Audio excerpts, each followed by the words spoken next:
Hello everyone, House and Gardens today.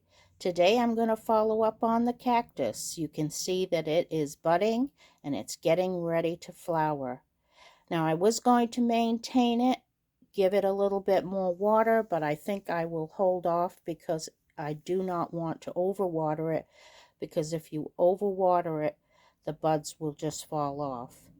So the only thing I think that I really can do today is to do some dusting. So I will grab a little brush and do some dusting.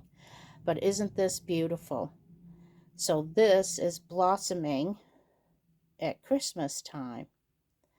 I'll talk a little bit more about the cactus. I've been doing lots of videos on them, so I'll share more information as time goes on. In the meantime, have a great day, and I'll see you all tomorrow.